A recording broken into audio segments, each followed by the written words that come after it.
Bienvenidos al podcast de los Game Changers, un espacio para entender aquellas empresas y tecnologías que están definiendo el futuro y cómo invertir en ellas. Somos Guillermo Valencia, cofundador de Scale, y quien les habla, Julián Cardona, director de Relación con Clientes.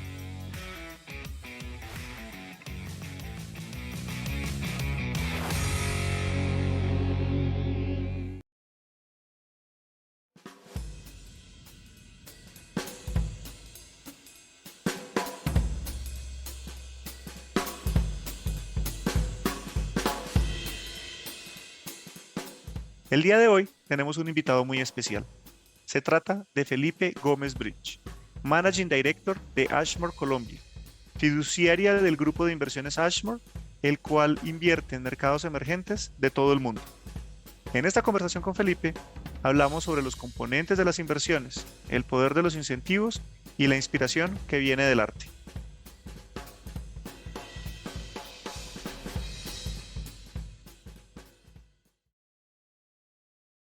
Bueno, este es un episodio muy especial. Estamos con Felipe Gómez Bridge y Felipe es una persona muy especial porque primero fue mi primer mentor en inversiones, fue la persona que me mostró el mundo de las inversiones y desde mi punto de vista, uno de los mejores inversionistas que he conocido.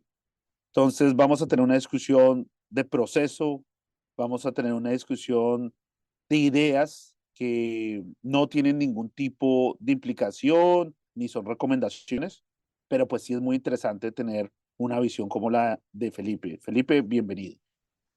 No, muchísimas gracias, Guillermo. Un honor de verdad estar aquí en Scale y, y muy contento de hacer parte de este grupo de gente tan importante que ha pasado por acá.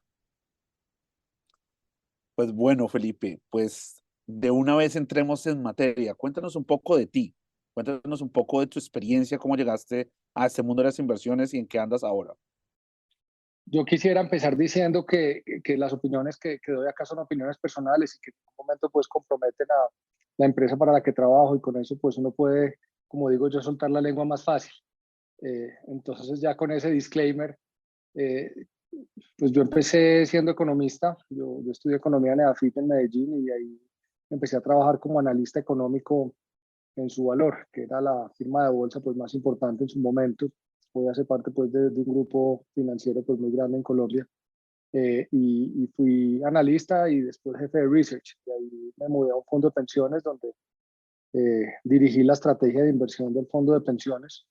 Más adelante me fui a estudiar a Inglaterra una maestría en Financial Economics en Oxford y volví a trabajar con una firma chilena que estaba montando su operación en Colombia, dirigiendo el equipo de inversiones, donde tuve el gran honor y gusto de trabajar con Guillermo, hasta que ya después de esto me fui a dirigir el área de Asset Management del grupo financiero pues, más grande de Colombia, de Bancolombia, donde pudimos hacer pues, cosas muy interesantes por el tamaño pues, que tenía.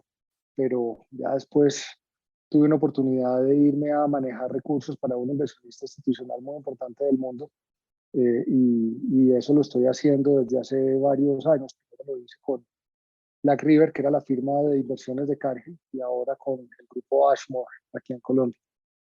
Supremamente interesante, Felipe. Y yo creo que algo que es muy particular es como tu mezcla o combinación entre una educación privilegiada y también una vasta experiencia. Entonces es algo que a mí me llama mucho la atención y da como mucha oportunidad para muchas preguntas, Felipe.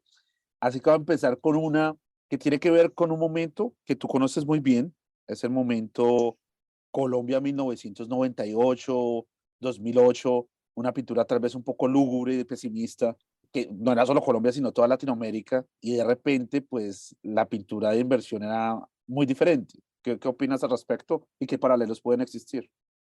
Sí, digamos que yo no tengo mucha historia, pero para entender lo que pasó a finales de los 90 es importante entender todo el boom que se tuvo de la década atrás, y en Colombia particularmente con la apertura económica y la liberalización de los mercados y fenómenos similares pues en Latinoamérica generaron un boom de mercado de capitales que a finales de los 90 pues acabó con la crisis asiática, con la crisis del tequila, con la crisis rusa, y se generó pues un negativismo muy grande que en Colombia no solamente estuvo acompañado por ese negativismo global, sino también por unos escenarios de conflicto interno y de inseguridad pues muy fuertes.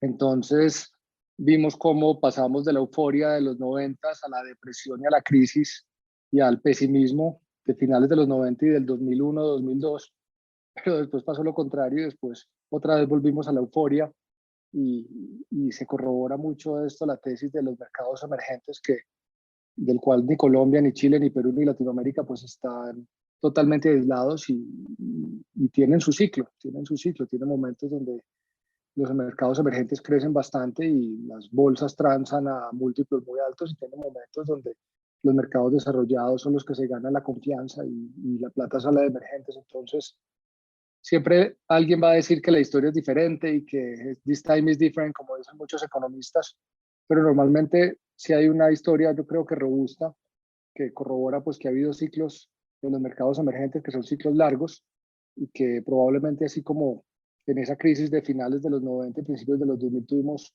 unos momentos muy difíciles, mucha gente puede decir que en este momento estamos en un momento muy parecido. Monedas, ¿qué tanto es político? ¿Qué tanto es más de ese ciclo que tú describes? La política es importante, pero no es lo único importante. Hace poco sacaba yo una gráfica que mostraba, digamos, con ocasión de la devaluación que hemos tenido desde que Petro fue elegido en Colombia, que siendo un presidente de izquierda que Colombia nunca había tenido, por lo menos no en su época moderna, y llegó a tener una devaluación muy importante de la moneda, mostrábamos cómo en los primeros 6 meses de Uribe, que fue un presidente de derecha, en el 2002 tuvimos una devaluación muy similar. O también vimos cómo en los últimos 5 años, que el único presidente que había de izquierda era Andrés Manuel López Obrador, y tal vez México es de los únicos países de la región donde la moneda no se ha devaluado. Entonces son ejemplos de que la política pues importa, pero no es lo único. Obviamente pues hemos tenido casos muy complicados como los de Venezuela, como los de Argentina, donde la política ha importado y ha generado unos problemas de capacidad adquisitiva de su moneda pues bastante importantes que todavía perduran.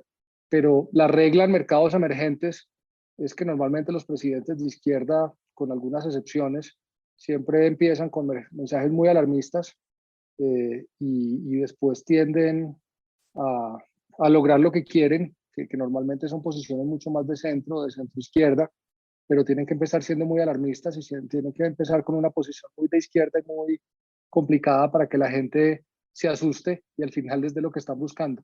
Y esa es la norma y probablemente eso es lo que le ha pasado a muchos gobiernos como el de Ollanta Humala en Perú o como el de el mismo Andrés Manuel López Obrador y no se descarta que eso sea lo que pase con el presidente Petro.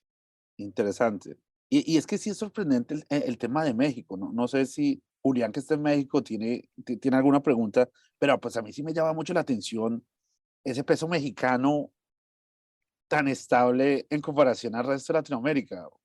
Sí, Felipe, inclusive, bueno, pensé que nos íbamos a ir ahorita por el lado de Petro y por eso me lo aguanté, pero tengo aquí mi lista de preguntas de México y aprovechemos y nos vamos ahí con, pues ya que tocaste el tema del amigo AMLO, y es que pues está súper reciente una polémica que se está dando en el país porque Moody's salió a decir que en una eventual recesión de Estados Unidos el próximo año, inclusive de aquí al 2024, México podría tener una devaluación del 20%, la moneda mexicana podría tener versus el dólar del 20%. Todo, una gran masa de economistas locales dicen que eso no va a pasar nunca, que lo conectan con el nearshoring. De pronto ahorita quisiera profundizar mucho más en el tema del nearshoring.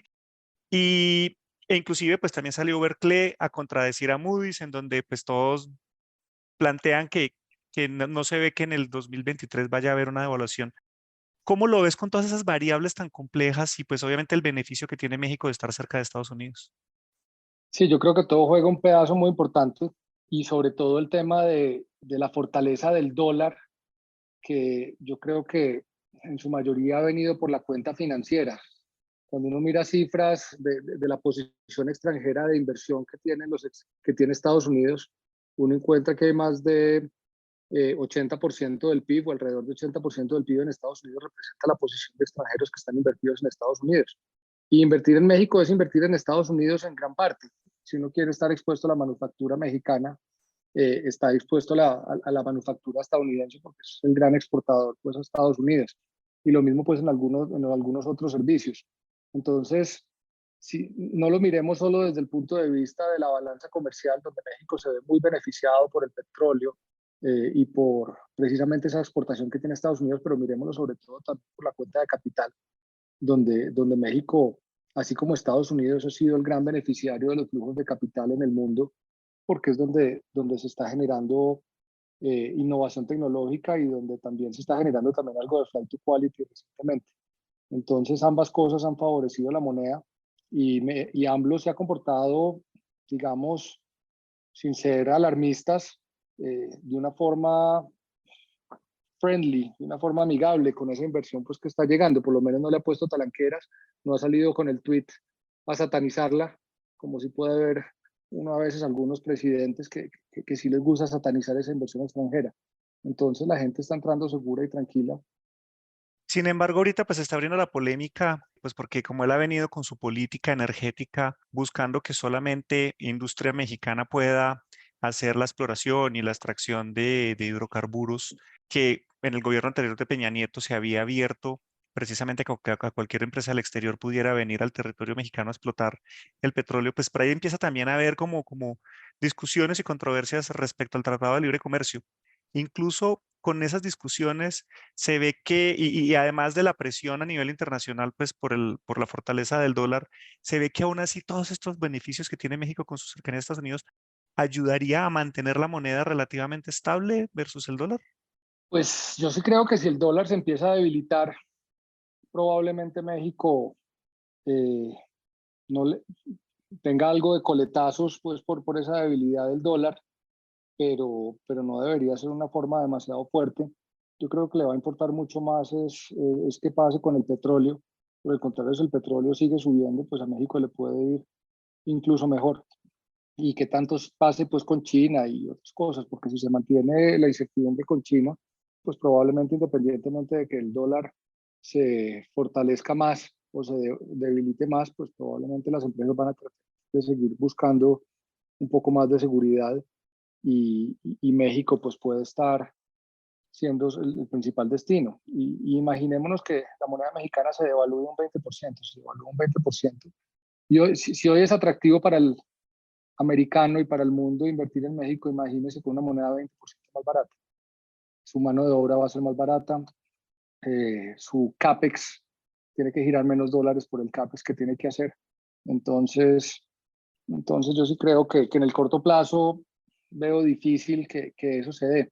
El tema es que México tiene que buscar que estos flujos de capital de verdad generen productividad y tecnología, no que sea pues un tema de maquila o un tema de dependencia muy importante, sino que de verdad empiecen pues a innovar, porque esa es la forma en que se vuelve de verdad sostenible y que se generan los cambios de bienestar en la gente. Súper interesante, Felipe. Y aprovecho para aclarar de nuevo que toda esta conversación no es consejo de inversión, son opiniones que no involucran ningún tipo de consejo de inversión. Y me llama mucho la atención, Felipe, eso que hablas, que independiente de que haya una devaluación, pues se crea una ventaja competitiva. Es como que tenemos que cambiar un poquito el libro para entender mercados emergentes, porque uno habla de esa palabra mercados emergentes, pero como que ya no se puede hablar de eso porque hay temas diferentes. Está este tema que tú hablas de reconfiguración de cadenas de valor más materias primas.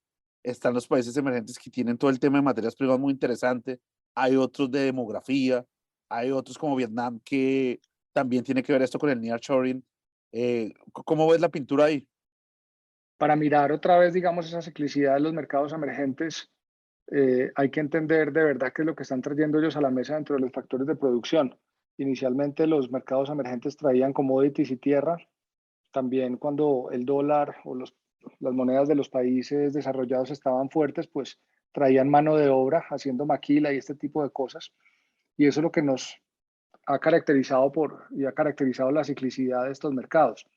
Cambia cuando ya los mercados emergentes empiezan a entregar tecnología y a adoptar esa tecnología como factor de producción, porque entonces ya empiezan a tener no solamente tierra y mano de obra barata, sino que también son productivos y alcanzan escala, que es lo que le ha pasado a muchas de las economías del sudeste asiático y que en Latinoamérica pues todavía no ha empezado a pasar, pero es una de las grandes oportunidades que tiene México en este momento y el resto de la región. Y pues Brasil, o sea, Guillermo que está en Brasil ve lo que está pasando con las startups en Florianápolis y en el resto del país, donde cada vez están mostrando más tecnologías, las historias de Nubank, las historias de cómo Mercado Libre desde Brasil también y Argentina se han venido transformando. Son ejemplos muy claros de modelos que ya los vuelven sostenibles. Las mismas compañías mexicanas que uno transaba en bolsa hace 20 años, hoy por hoy son unas verdaderas multilatinas. También ellos no se han dedicado, ellos se han dedicado a seguir haciendo lo mismo que han hecho, adaptando tecnología, pero haciéndolo en otras partes del mundo.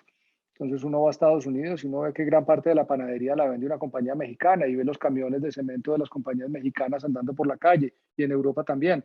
Entonces es esa transformación y esas ganas que tienen los empresarios de verdad, como dice uno, sacarla del estadio, es lo que tienen que hacer. Y no hay que hacerlo exclusivo solamente en ese tema de mano de obra y commodities. México es un gran ejemplo de exportación de capital, que es otro factor de producción, y es un gran ejemplo ahora de adopción de tecnología que con la ayuda pues de la industria americana. Pero ahí los países del sudeste asiático nos llevan una ventaja importante. Supremamente interesante y yo creo que pues esa es una perspectiva con bastante color para entender mercados emergentes. Y mucho se habla de inversionistas de valor. ¿Qué es un inversionista de valor? Pues los inversionistas de valor, el valor a uno le enseñan en economía que sale de dos formas, que una cosa, que un activo financiero o un activo real puede valer por su valor de uso o su valor de cambio, ¿cierto? Entonces lo que le enseñan a uno en finanzas es el famoso valor de cambio, que es el famoso modelo del CAPM. Compare los flujos de caja de una compañía o de un proyecto contra la tasa libre de riesgo más una prima por riesgo y ahí mira si está barato o caro, ¿cierto? Y es una forma de comparar peras con peras, porque al final lo que estoy comparando es flujos de caja. Y eso es una metodología totalmente válida, pero a uno también en economía le enseñan que las curvas de utilidad de la gente, es decir, el valor que le genera una inversión o un bien a alguien, no es igual para mí que lo que es igual para otra persona. Entonces ahí es donde viene un poco, no tanto el valor de cambio, que es el que le enseñan a uno con las metodologías de CAPM, sino el valor de uso. Hay gente, una propiedad raíz con los mismos 10 metros cuadrados vale distinto si está en un punto bueno, si está en un punto malo, ¿cierto? Y puede que una propiedad raíz, si yo la alquilo, me dio una tasa de retorno con los arriendos del 8% y un bono me dé el 10%, pero yo puede que no valore o no pierda valor esa propiedad raíz, porque siempre va a haber alguien que quiere comprar esa propiedad raíz en ese punto, así los yields del arriendo sean más bajitos. Entonces, el tema de valor se ve desde dos puntos de vista. Normalmente los Value Graham y Warren Buffett y todo eso lo miran mucho como desde un punto de vista de flujos de caja, pero hay mucha gente que le da valor a las cosas, así no produzcan flujo de caja, sino porque producen otras cosas que a la gente les gusta. Entonces Tesla, hay gente que compra Tesla si no tenga los flujos de caja suficientemente grandes porque les parece sexy o admiran a Elon Musk o les gusta tenerlo. Hay gente, y ese es, digamos, un approach de valor que va un poquito más allá del famoso modelo de CAPM que le enseñan a la gente. No es, tuve un jefe, tal vez uno de mis primeros jefes en la prima de bolsa cuando hacía research, que me decía, usted no le diga a los clientes cuánto debería valer una compañía, dígale en qué precio de acción va a cerrar el año, que son dos cosas totalmente distintas. Porque hay gente que compra sin necesidad de ver un CAPM, o puede que haya gente que la mire, pero tenga supuestos para hacer ese CAPM que es totalmente distinto al que tengo yo. Entonces va a preferir comprar las cosas porque tiene unos supuestos diferentes. Entonces el valor va a seguir siendo algo muy subjetivo siempre, porque al final los que deciden qué es el valor es la gente y todos pensamos distinto y a todos tenemos funciones de utilidad diferentes.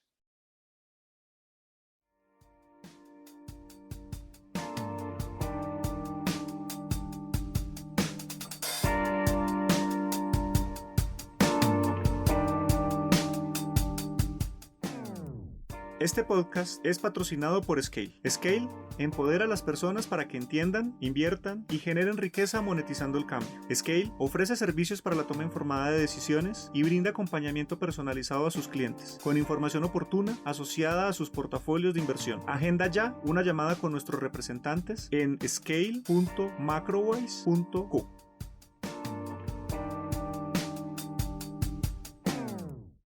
Y Felipe, y ahí precisamente me surge una duda porque de alguna manera como que cuando uno está estudiando de bolsa y uno quiere aprender, es como que la clásica es entrar por Benjamin Graham, entrar por Warren Buffett o inclusive por irse por índices y apostarle al promedio del mercado. Y pues nosotros en Scale pues vemos mucho como un contraste ahorita en un mundo que está cambiando, en donde saber escoger, ahorita hablabas hace un rato del aprendizaje que puede haber o la innovación que puede haber en un territorio, eso puede subir el valor. ¿Cómo, cómo un inversionista ya a un nivel así como en el caso tuyo lo has manejado a nivel global, cómo tomar esas decisiones de compra o de venta viendo un precio totalmente emocional en el mercado versus las valuaciones de la empresa? O sea, ¿con qué criterio, qué tipo de herramientas se pueden utilizar para no sentir al nivel que ustedes hacen que se está, bueno, sentir no, como medir que realmente se está haciendo una buena inversión? Las inversiones parten de la economía, y la economía no es una ciencia exacta, sino que es una ciencia social.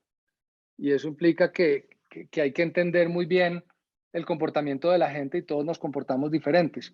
Entonces ese approach de inversiones, en nuestro caso, es algo que nos ha funcionado y no es el único, y hay muchos. Busca precisamente entender esas ineficiencias del mercado, busca entender precisamente cuando alguien está viendo que una cosa, algo que uno no ha visto, o uno está viendo algo que otra persona no ha visto, eh, y tratar de uno apostarle y jugarle y medir los riesgos, porque no es solamente saber qué cree uno que va a subir o bajar, o como decía Keynes, qué cree uno que la gente va a creer que va a subir o bajar, sino que también se trata de balancear los riesgos, porque es aceptar que uno nunca tiene la razón, y es aceptar que normalmente cuando uno gana uno no sabe por qué ganó, después es que explica qué fue lo que pasó que hizo que uno ganara, pero uno sí sabe que cuando sube una cosa normalmente baja otra, y, y, y las cosas pues tienen una naturaleza dentro de las inversiones que en finanzas se llaman los procesos generadores de datos. Entonces entendí que al final, cuando uno entiende cuál es la naturaleza de cada activo financiero y cómo se comportan con relación a otros, pues uno lo que hace es unos balanceos de portafolio con los que uno juega la visión que uno tiene, pero mitiga los riesgos con una buena diversificación y con otras cosas. Ese es un poco el approach que tenemos, que es un approach que, como decía al principio, no es una ciencia, y a pesar pues, de que hay approaches de inversiones cuantitativos muy serios que tienen retornos muy importantes, el estilo de nosotros pues es un poquito más artístico, en el sentido de que buscamos tener un poco más de toolbox y interpretarlos básicamente con la experiencia que tenemos y con las conversaciones de toda la gente del equipo.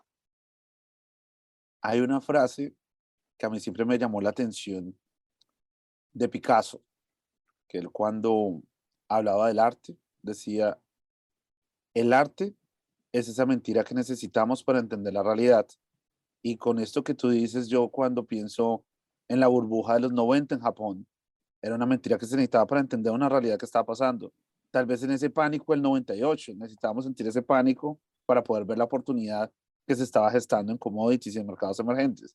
Entonces, sí, me llama mucho la atención lo que tú dices de, hay un componente de arte y hay un componente de ciencia. Y eso es bien interesante.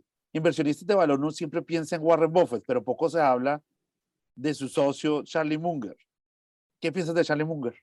Charlie, a mí me gusta mucho y me identifico mucho con él, obviamente, tratando de imitarlo en algunas cositas que se puedan, porque es un tipo para el cual los incentivos son muy importantes. Entonces, para él es muy importante entender los incentivos de la gente para saber cómo hacer que las cosas pasen, pero también es una persona que es totalmente pragmática. Cuando uno lo oye hablar, pues, y en las reuniones anuales de Omaha, le hace una pregunta a Warren Buffett y él se extiende y después Charlie en 3 frases dice todo lo que tiene que decir y normalmente las frases son incluso muchas veces políticamente incorrectas, porque él prefiere decir las cosas como son y como piensa, porque cree que eso puede tener un mejor impacto y obviamente pues es un escenario donde se puede hacer porque es un escenario de inversionistas de su compañía donde los trata como los debe tratar diciéndole las cosas como son y como las piensa. Entonces es un tipo totalmente pragmático, un tipo que entiende el poder de la alineación de incentivos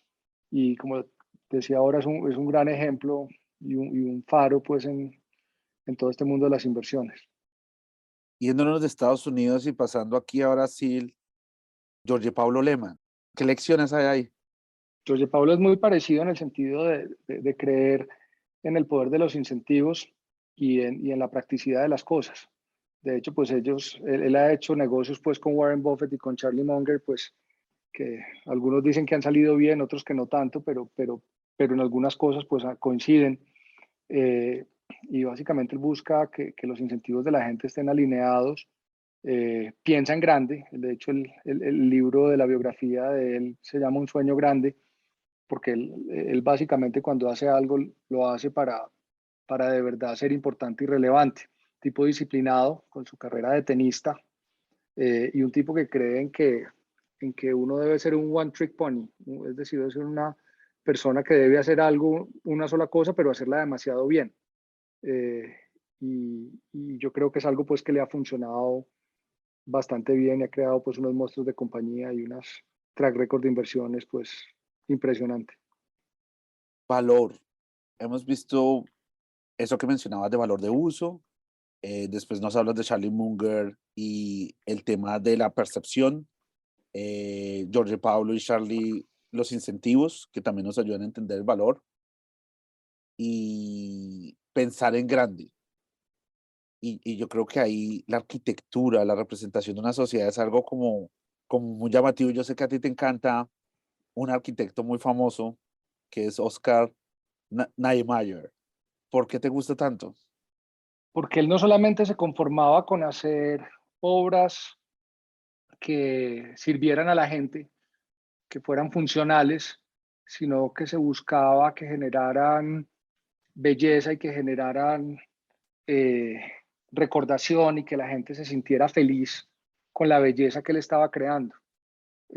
Para él era muy importante no solamente cumplir con la funcionalidad, sino ir más allá y generar recordación y hacer sentir a sus clientes especiales, sabiendo que cuando estaban comprando sus servicios no estaban solamente teniendo una funcionalidad y unos espacios que servían para hacer A, B y C, sino que estaban de verdad teniendo un espacio que era recordado y que los iba a hacer sentir orgullosos de tener unas obras de arte muy importantes. Entonces, él era una persona que iba un poco más allá de lo que tenía que hacer y innovaba y básicamente adaptándose a las realidades de su época modernista y eso yo creo que lo hizo sin miedo y con pues unos resultados impresionantes. Trató de meterle también un poco de política y mostrando también, volviendo al tema de Picasso, cómo también aprovechaba esto para mostrar sus ideologías políticas. Entonces, también sus obras buscaban que gente menos favorecida pudiera disfrutar espacios públicos o espacios privados, pues de una buena forma y era muy vocal en eso. Entonces, no se quedó solo en la arquitectura, sino que buscó cómo esa arquitectura se adaptaba al espacio y a la realidad de Brasil y de los países donde trabajó. Y es que es interesante porque a veces uno ve o piensa que de alguna manera el capitalismo y el socialismo son antagónicos, pero cuando uno ve una tecnología como Apple, en el fondo está democratizando el acceso a una cantidad de cosas que antes no se tenía acceso. Entonces, como por caminos diferentes se llega al mismo resultado, uno por medio de la innovación tecnológica, otro en el tema político. Totalmente, yo no entiendo por qué los políticos de izquierda critican a la banca, por ejemplo. La banca es un servicio que permite que la gente viva mejor. Si no hubiera la banca y no hubiera la intermediación de los mercados de capitales, un peaje valdría el triple. No, la gente no pudiera tener, mucha gente no pudiera tener capacidad de financiar su vivienda. la gente no tendría seguridad social porque no podría trasladar consumo al futuro por medio del ahorro y de la inversión. Entonces, es, la verdad es infraestructura y es un bien público tener una banca sólida y un sistema financiero fuerte en todos los países. Súper interesante, Felipe. Yo creo que primero un podcast apasionante desde muchos temas, desde temas de inversiones, desde temas de tu carrera que somos muy gratos que compartas y también de, de eso que hablas de la búsqueda por la belleza, la búsqueda por la grandeza y la búsqueda por propósito, que a veces está faltando mucho también en el emprendimiento. A veces se volvió todo operativo, las empresas se volvieron tremendamente operativos y el propósito de por qué se construyen las cosas, de por qué se construye un servicio, de por qué debemos ser muy buenos en el servicio que prestamos, como que a veces se pierde. No sé si quieras agregar algo más y que nos quieras compartir. No, el tema de propósito es totalmente importante, es totalmente importante. Las grandes compañías en Colombia, muchas de ellas salieron de Medellín y vinieron de grupos de empresarios que se juntaron eh, para, para entregar a la ciudad unas compañías que han estado generando no solo empleo, impuestos y desarrollo, sino también un servicio que mejora la calidad de vida para todos. Yo siempre pongo el caso de Suramericana, la aseguradora, que ahora es un grupo de inversiones, que básicamente fueron varios empresarios de Medellín que dijeron que Medellín necesitaba una aseguradora, básicamente para poder tomar mejores los riesgos que estaban tomando como empresarios. Y Carlos Gutiérrez Bravo, que fue el primer presidente, pues sacó adelante la compañía y la creó, y hoy por hoy pues es uno de los grupos financieros más importantes del país, pero básicamente lo que está generando es unos contratos de asociación, que al final los seguros son contratos donde la gente se asocia para entre todos responder por si a alguien le va mal, para que, para que esa persona pues no se le acabe su vida, básicamente. Entonces es un bien público y es algo pues que partió no de un capitalista que quería ganar mucha plata, sino de un grupo de personas que buscaron que para su ciudad hubiera una compañía con un servicio y que el impacto que ha tenido en la sociedad ha sido increíblemente bueno, además del impacto, digamos, económico que ha tenido también para sus accionistas, que ha permitido que se inviertan en otras empresas y se siga creciendo.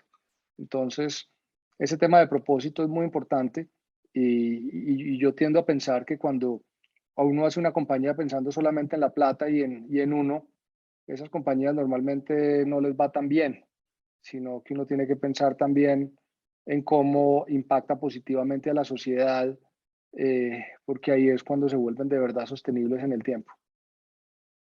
Yo tengo una pregunta que no te puedo dejar ir, Felipe, sin hacértela para mí y obviamente para nuestra audiencia.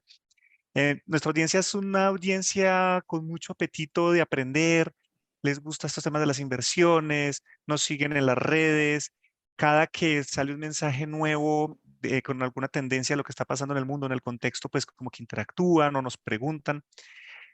Un poco más de mentalidades de una persona con tanta experiencia tomando decisiones, con una necesidad permanente de actuar, que es lo que vemos que pues en tu trayectoria nos contabas, pues casi que todas tus posiciones literal son de ejecución, literal son de tomar una decisión, tomar una posición en la vida y salir a actuar.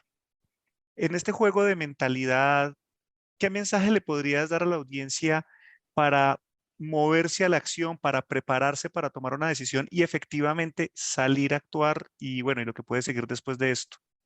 Es una, yo creo que uno podría hacer casi que un podcast de 5 horas para contestar esa pregunta, pero, pero yo vuelvo al tema, hay que pensar en cuál es el problema que uno está resolviendo, enfocarse en cuál es el problema que uno está resolviendo, porque a uno muchas veces en la universidad le enseñan a hacer muchos trabajos y a presentar muchas cosas, y muchas de esas pues sí son importantes, pero uno al final de la universidad está ahí es porque quiere aprender. Cuando uno está haciendo inversiones, uno tiene que pensar en los clientes, en qué es lo que quieren los clientes y cómo tiene a los clientes contentos, y en ese sentido qué tipo de riesgos puede correr por ellos y qué tipo de riesgos no puede correr por ellos, y qué necesidades tiene uno de informarse bien y de hacer los modelos y de hacer el análisis que está haciendo. Hay que ser también pues muy responsable en el sentido de uno ponerse a gastarse un montón de plata del portafolio de los clientes sin tener un análisis y una cosa detrás solamente porque tuve el feeling, porque los feelings pues llegan pero también se van. Entonces yo creería que es no perder de vista lo que quiere el cliente,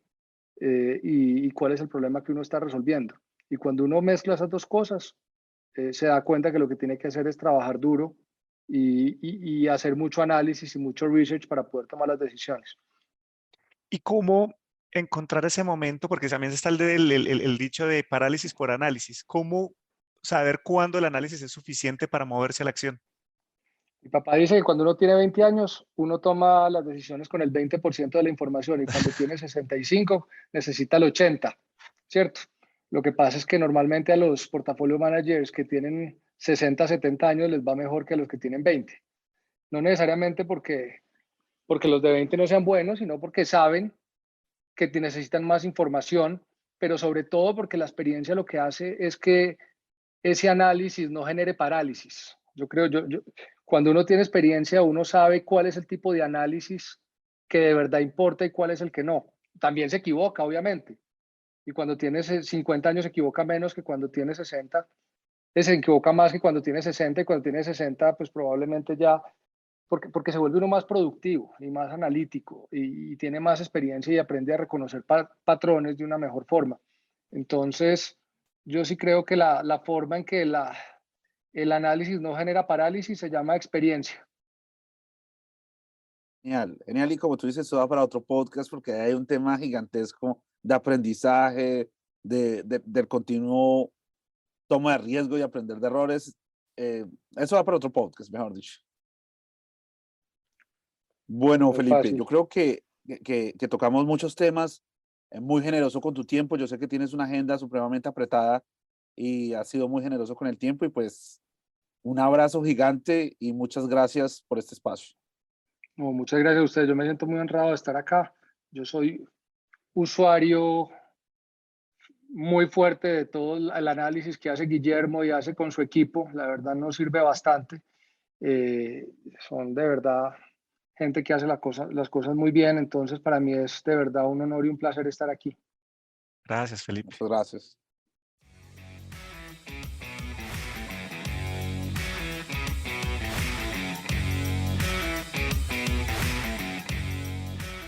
Gracias a todos por hacer parte de este episodio. Los invitamos a seguirnos en nuestra cuenta de LinkedIn, @ScaleInvest, contactarnos a través de scale.macrowise.co y dejarnos sus preguntas en la caja de comentarios. Recuerden que el mayor riesgo es quedarse quieto y no hacer nada. Hasta el próximo episodio.